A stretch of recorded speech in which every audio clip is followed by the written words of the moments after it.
Hi. At the beginning of part 1 I suggested that one reason for taking a fresh look at our identity is because there's an ancient body of wisdom that claims that we're not simply human.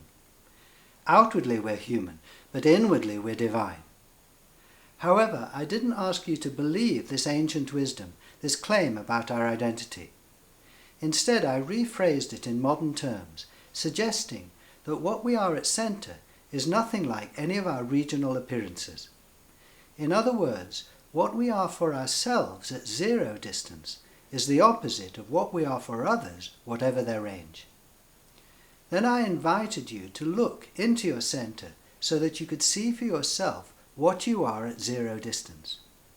When we see our central reality, we discover that we're fabulously wealthy. Here's a way of illustrating our fabulous wealth. Hold your arms out in front of you so that you embrace your view out. Looked at from the outside, our embrace isn't very wide.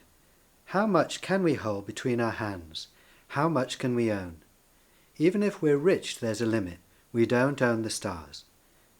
But the view from inside is totally different. The embrace of who we really are is infinitely wide. Between our hands we find the whole universe. There's nothing outside our being. We're wealthy beyond our wildest dreams. But what good is this wealth since it's private, not public? I can't do anything with my fields and rivers, my towns and cities, my oceans and stars.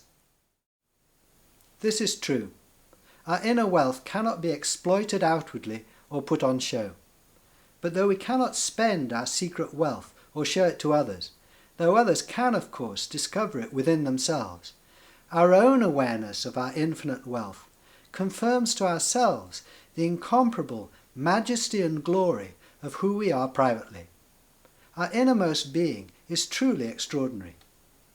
And when we say yes to this miracle, to this infinitely creative, rich, powerful and loving being that's within us, that we are, then its creativity, wealth, power and love flow into and bless our lives. Keep the door open to this beautiful mystery within you, and you'll be guided and helped in countless ways. Can I prove that this is true? No. But it's my experience and the experience of many others who say yes to what we are from our own point of view. If you're willing to look at what you are and willing to say yes to what you find, I'm sure you won't regret it.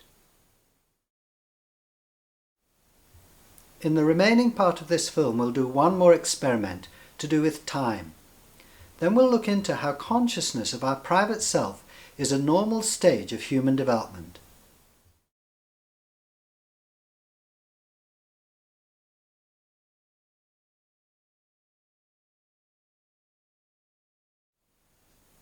If we want to know what time it is, then we might look at our watches. I can see that it's now 4 o'clock. My watch tells me what time it is, there at that distance from me, there on my wrist. What time is it at zero distance?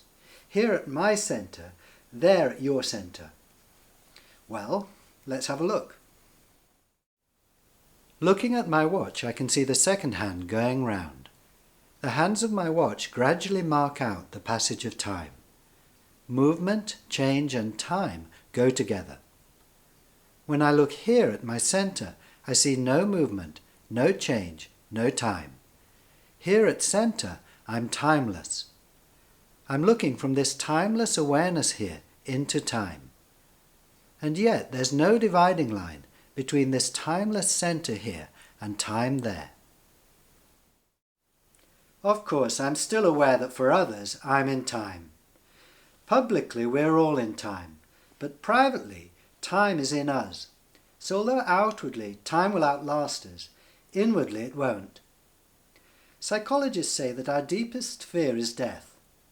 When we see that at centre there's no time and therefore no death, we see that our deepest fear has no foundation. The fact that our innermost being isn't a product of time, but is the source of time, is a truly majestic condition to find ourselves in. No king or queen comes anywhere near the majesty of who we all are at centre. However, being majestically above time, so to speak, doesn't mean that we ignore the world. For there's no dividing line between our eternal home and the world. Conscious of our timeless inner majesty, we're likely to find ourselves more involved in the world, not less.